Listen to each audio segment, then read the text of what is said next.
Welcome back. You were gone for quite some time. Well, did you find it? Is that... There's some dust on... No, that's not dust. Omega, I'm not worthy to look upon. What was it like, coming to the urn, I mean?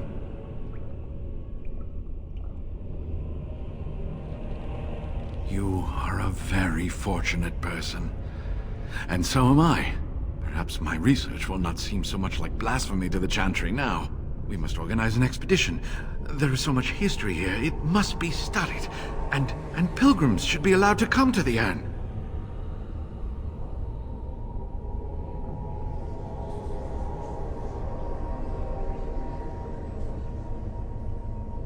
Ha! Let's hope there's a lot of Andraste to go around.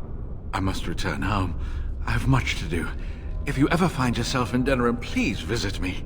I am not a rich man, but I have a small collection of interesting artifacts, and I do owe you a reward for coming to my rescue.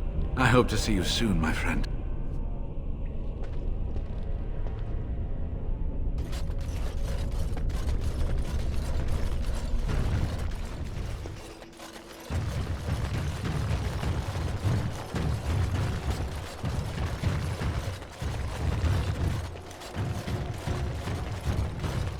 Right.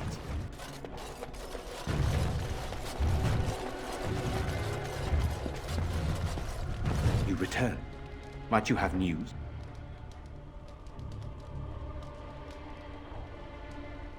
You have? Wonderful. Let us go at once to Eamon's side and see if the urn's healing powers live up to their reputation.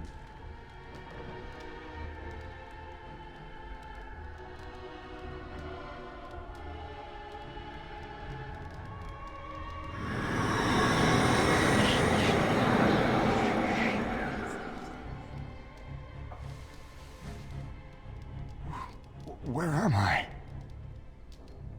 Be calm, brother. You have been deathly ill for a very long time. Do you remember nothing? Tegan? What are you doing here? Where is Isolde? I am here, my husband. And Connor? Where is my boy? Where is our son? He lives, though many others are dead. There is much to tell you, husband. Dead? Then it was not a dream. Much has happened since you fell ill, brother. Some of it will not be easy for you to hear. Then tell me. I wish to hear all of it.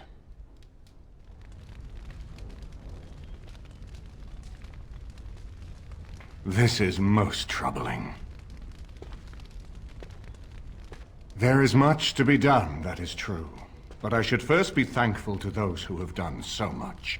Grey Warden, you have not only saved my life, but kept my family safe as well. I am in your debt. Will you permit me to offer you a reward for your service?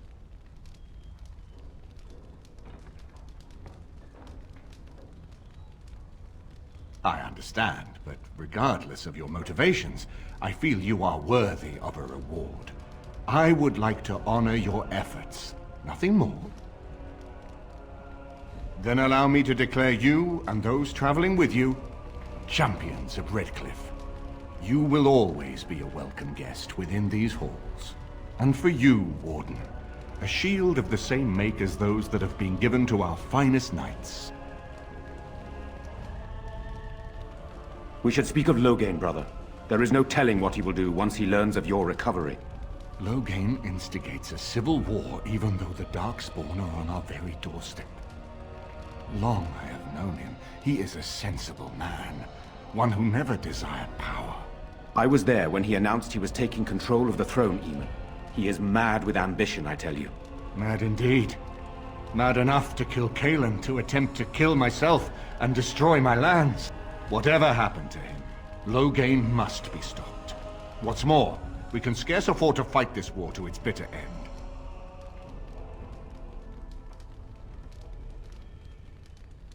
We have no time to wage a campaign against him.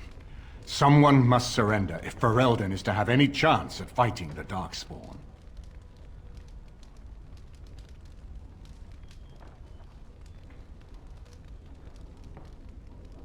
I will spread word of Loghain's treachery, both here and against the king. but it will be but a claim made without proof. Those claims will give Loghain's allies pause, but we must combine it with a challenge Loghain cannot ignore. We need someone with a stronger claim to the throne than Loghain's daughter, the Queen. Are you referring to Alistair, brother? Are you certain? I would not propose such a thing if we had an alternative, but the unthinkable has occurred. Tegan and I have a claim through marriage, but we would seem opportunists no better than Loghain. Alistair's claim is by blood. And what about me? Does anyone care what I want? You have a responsibility, Alistair. Without you, Loghain wins. I would have to support him for the sake of Ferelden. Is that what you want? But I... No, my lord. I see only one way to proceed.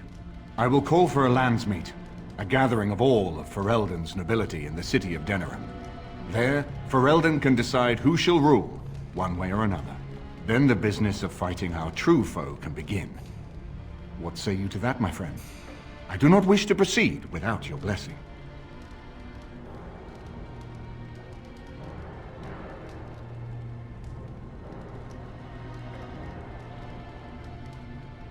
Very well. I will send out the word. But before we proceed, I believe there is the matter of the mage, my son's tutor. He still lives, I understand. He does. He is in the dungeon, brother. Have him brought here, Tegan. I wish to see him. Jowan, what you have done is not in question. You tried to assassinate me and set into motion a series of events that nearly destroyed everything I cherish. What have you to say in your own defense? Nothing, my lord. Other than to say I am sorry. I expect no mercy for what I've done. I see. Grey Warden, have you anything to say on Jowan's behalf?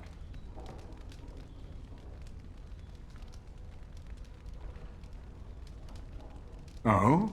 That is unexpected. And what would you have me do? As the injured party, my ability to see the merciful path is strained.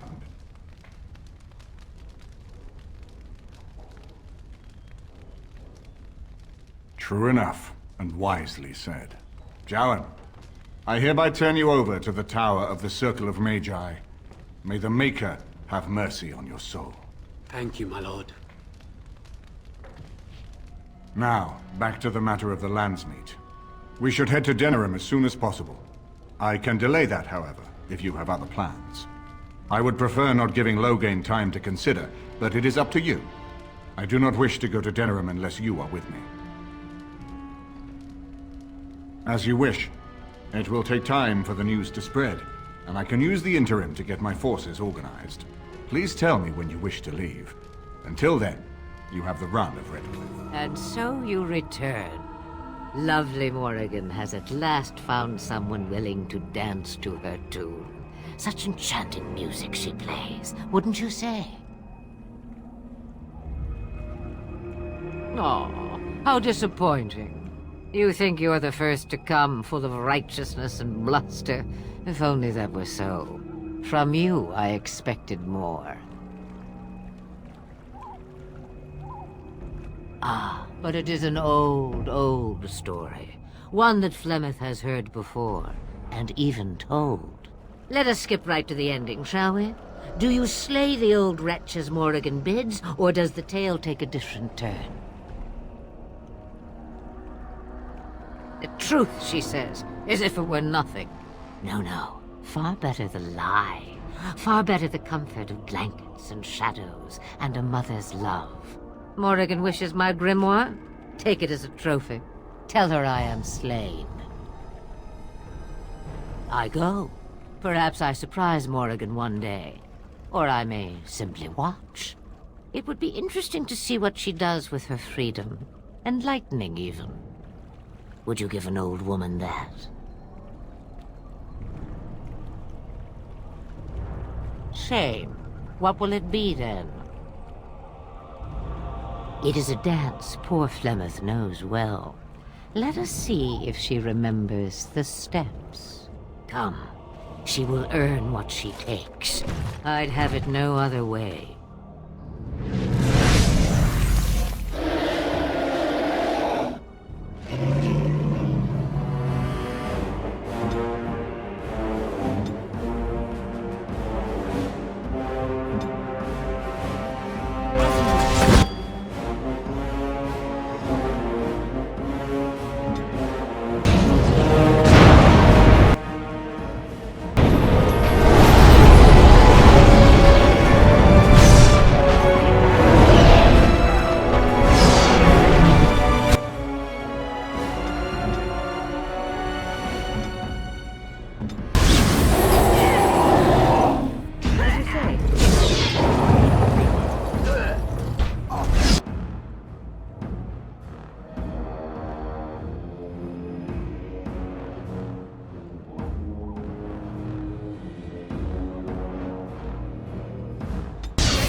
Mother's real grimoire, is it? I am glad you were able to find it after all. My thanks for retrieving it. I shall begin studying it immediately and unlock the power that it holds.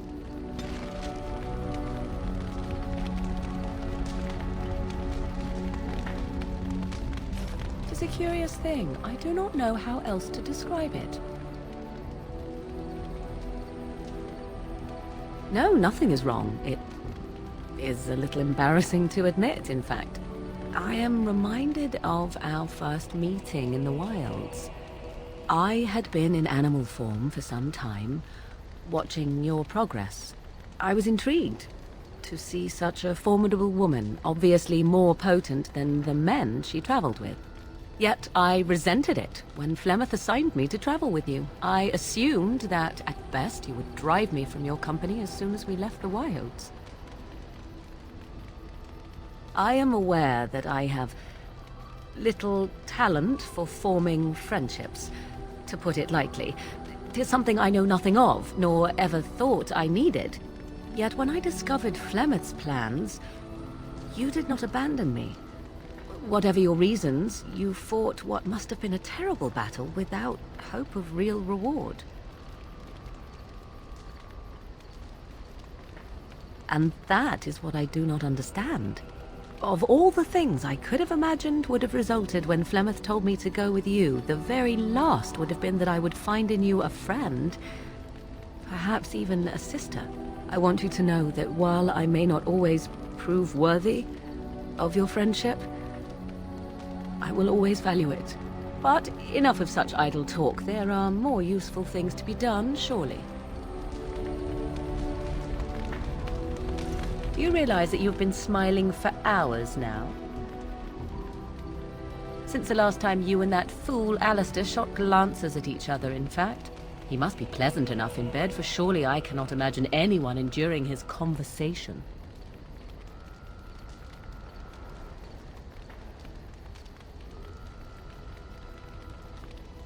Lucky for him that someone is willing to claim him, then.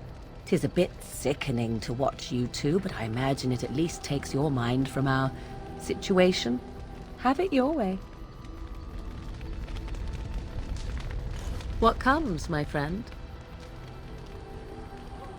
So, full of questions, are you?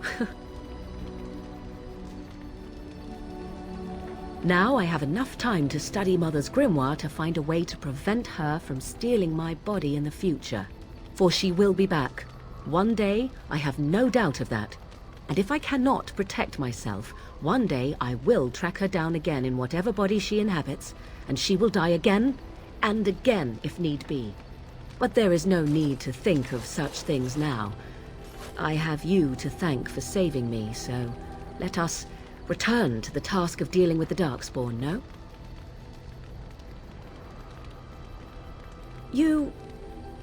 Too much could happen in days to come to make such promises. Yet, I am grateful. Let us go. There is much to be done before... There is still much to be done. What is your wish, Kadan? I am hardly surprised. To put it lightly, no one has a place here. Your farmers wish to be merchants. The merchants dream of being nobles, and the nobles become warriors. No one is content to be who they are. There is interesting food here. You have a thing. It doesn't have a word in the Kunari tongue. Little baked things like bread, but sweet and crumbly. Yes, we have no such things in our lands. This should be remedied.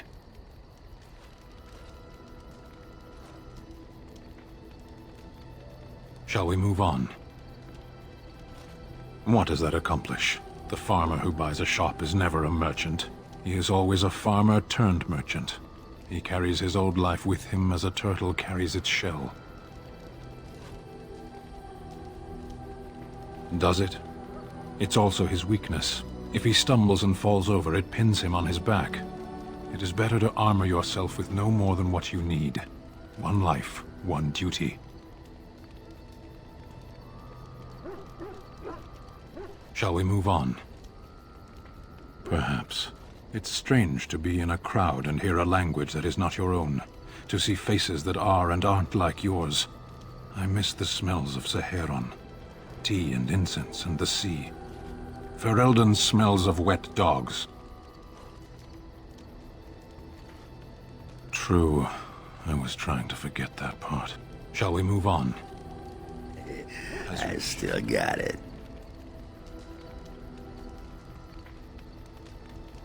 Don't you know anything about women? You gotta make 'em wait. Play hard to get. Might as well rest up while I can. You ready to go? What about? Oh, sure. I'm fine with it. I mean, she was a real firebrand between the sheets, but a bit soft in the skull, you know what I mean? Explains why she left, anyway. Well, what do you think? I mean, she was my wife. I spent 2 years trying to save her while she was off boffing that tramp and feeding my cousins to the Darkspawn. And now she's dead, and there's no way to ever make things better.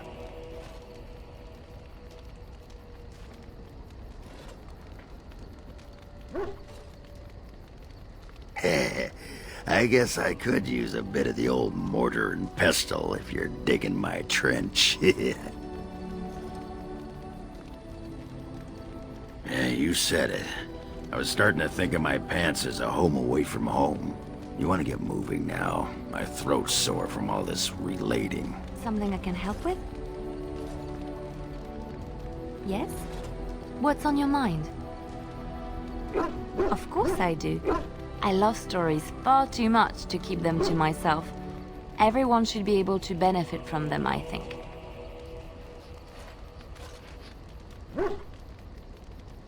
Chantry law says it is man's pride that created the Darkspawn. In ages past, the mages of the Tevinder Imperium ruled much of the world we know. In their pride, they thought their magics invincible and imagined that they were greater than the Maker himself. So thinking, they invaded his golden city, planning to take it for themselves and depose their own creator. But they were impure and full of sin. And it is with the sin that they tainted the golden city, corrupting it forever. The Maker cursed them and cast them from his sight. Wherever they went, they spread the taint of their sin. Any land that was touched by the taint became blighted and would suffer no life. Instead, the Darkspawn arose to torment us and remind us of our hubris. Of course, Orlesians enjoy telling stories. I shall tell you my favorite tale of Aveline, the Knight of Orlais. A long time ago, a girl child was born to a farmer. He had hoped for a son, not a daughter, and so he told his wife to abandon the child in the woods. Before the cold could claim her, the baby was found by a tribe of Dalish elves who took pity on the poor mewling thing and raised her as their own. Aveline, for that is what they called her, grew strong and quick and clever under the guidance of the elves. She learned to wield the sword as well as any man, could kill a deer with an arrow at 100 paces, and was as graceful on the back of a horse as she was on foot. Aveline's Dalish guardians saw that she could easily best any Orlesian chevalier in battle, and wanted to show the cruel humans the child they had left to die. They bestowed upon her a fine horse and armor, and sent her to prove herself to her people in the grand tourney. Now in those days, no woman was allowed to take up arms, let alone compete in the grand tourney, but Aveline kept her helmet on and was not discovered. Aveline won many events and gained the approval of the adoring crowd. Eventually, she came face to face with the knight Kaleva in the grand melee. Aveline had already bested him in the joust, and Kaleva was determined not to lose a second time. Out of desperation to regain his honor, Kaleva tripped Aveline and tossed her to the ground, ripping off her helmet as he did so. Silence fell upon the arena as Aveline was revealed. Kaleva declared the previous competitions invalid. A woman had taken part, and this was not allowed. But the crowd cheered for Aveline. Kaleva was furious, for he had lost to a woman and was now being shamed. Blinded by his rage, he forced Aveline to her knees. "Know your place, woman," cried he, and slit her throat. The son of the king, Prince Freyan, was present. He recognized Aveline's skill and bravery and began to see the injustice done to the women in his land. When he was made king, he rewrote the laws of Orlais so that women could also become chevalier. He honored Aveline and knighted her after her death. And to this day, any female who is knighted reveres Aveline the Brave, for she is the patron of all women chevalier. Which one? I have heard a little about how the elves gained their freedom from the Tevinter Imperium. When Andraste began her exalted march against the Imperium, the elves joined her cause to fight their masters. The great elven leader, Shatan, born in captivity, rose up to lead his people. He foresaw a future where the elves were free. Shatan was killed when Andraste was betrayed, but the elves continued to fight, eventually breaking free of the Imperium. The elves claimed the Dales in the south and settled there in a land of their own. The elves lived in the Dales for centuries. They resurrected the worship of the elven gods and would allow the building of no chantry. This angered the chantry, and the hostility between the two factions finally broke out in open war. The chantry says the elves struck first, but I do not know whether to believe it. The chantry declared a wholly exalted march against the elves, named for Andraste's similar march against Tevinter. During the exalted march of the Dales, the elven cities were sacked, and the elven state completely dissolved. Some of the elves bitterly accepted their fates and surrendered to human rule, living in the human cities as second-class citizens. But others, still fiercely proud of their heritage, refused to bow to the humans, and instead became homeless wanderers. They were the elves of the Dales, the Dalish.